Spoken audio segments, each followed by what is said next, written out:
Valmik Karad mafia Dhananjay मुंडेंचा राजीनामा घ्या, राहुल गांधींचा दौरा आणि नाना पटोलेंची मागणी। बीड जिल्ह्यातील मस्साजोग गावचे सरपंच संतोष देशमुख यांच्या हत्या प्रकरणावरून यंदाचं हिवाळी अधिवेशन चांगलंच गाजलंय आणि या अधिवेशनात मुख्यमंत्र्यांनी सखोल चौकशीचे आदेश दिलेले असून कोणालाही सोडणार नसल्याचं म्हटलंय। मात्र या प्रकरणी सातत्यानं वाल्मिक कराड यांच्यावर गुन्हा दाखल करून त्यांना अटक करण्याची मागणी केली जात आहे। दुसरीकडे परभणीतील सोमनाथ सूर्यवंशी मृत्यू प्रकरणावरून संताप व्यक्त होत आहे। याच पार्श्वभूमीवर काँग्रेस नेते आणि लोकसभा विरोधी पक्षनेते राहुल गांधी आज परभणीतील पीडित सोमवंशी कुटुंबियांची भेट घेणार आहे। त्यासाठी आज नांदेड विमानतळावर उतरून ते परभणीला जातील। त्यासाठी विमानतळावर काँग्रेसचे महाराष्ट्र प्रभारी रमेश चन्नीतला, प्रदेशाध्यक्ष नाना पटोले, माजी विरोधी पक्षनेते विजय वडेट्टीवार दाखल झाले आहेत।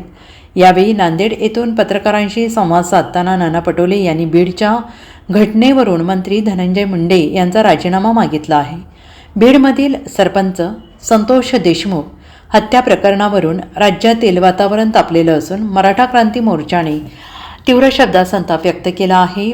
तसेच मंत्री धनंजय मुंडे यांची मंत्रिमंडळातून हकालपट्टी करावी अशी मागणीचं निवेदन बारामतीमधील मराठा क्रांती मोर्चाच्या सदस्यांना दिलं आहे। आता काँग्रेस नेते नाना पटोले यांनी सुद्धा धनंजय मुंडेंच्या राजीनाम्याची मागणी केली आहे। अजित पवारांवर ज्या वेळेला आरोप झाले तेव्हा अजित पवारांना देखील मंत्रिमंडळातून बाहेर काढण्यात आलं। मुख्यमंत्री आणि अजित पवारांनी धनंजय मुंडे यांना मंत्रिमंडळातून काढून चौकशी झाली तरच संतोष देशमुख यांना न्याय मिळेल असं पटोले यांनी म्हटलेलं आहे।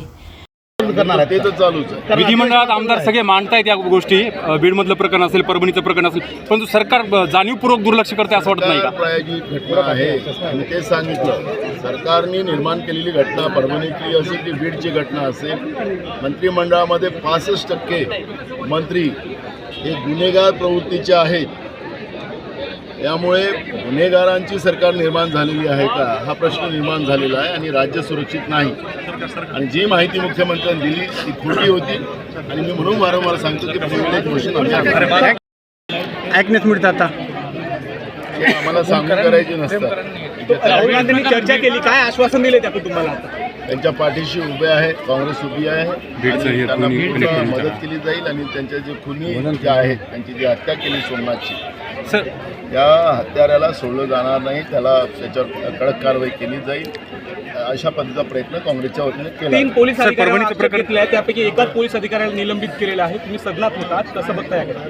हेच आता आम्ही इथं आल्यानंतर आम्हाला असलियत कळलेली आहे। मुख्यमंत्रीनीच हे घटना प्रायोजित केली होती काय अशा पद्धतीचा आक्षेप आता निर्माण झालेला आहे आणि म्हणून मुख्यमंत्र्यांच्या विरोधात आम्ही प्रिव्हिलेज मोशन विधानसभेत आम्ही आलो। परभणीचं प्रकरण आहे परंतु बीड प्रकरणामध्ये कुठेतरी बोर्डची बी भूमिका घेतात असं वाटत नाही का? दोन्ही घटनेमध्ये मुख्यमंत्री खोटे बोललेले आहे।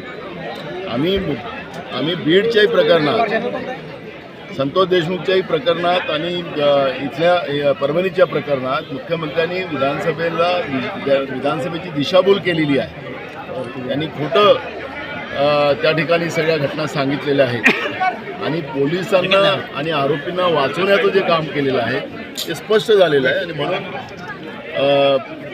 संतोष देशमुखच्याही प्रकरणात आणि परभणीच्याही प्रकरणात दोन्ही ज्या घटना होत्या त्या घटना आम्ही पहिल्या दिवशीपासून विधानसभेत लावून आपण पाहिलं असेल आणि पण मुख्यमंत्र्यांच्या उत्तरात त्यांनी ज्या पद्धतीने खोटारडेपणा त्याच्यातून स्पष्ट झालेला आहे आणि म्हणून आम्ही दोन्ही घटनेमध्ये प्रिव्हिलेज मोशन मुख्यमंत्र्यांच्या विरोधात आणू। विधिमंडळामध्ये ज्या पद्धतीने आमदार। Bureau report SBN Marathi, Nanded.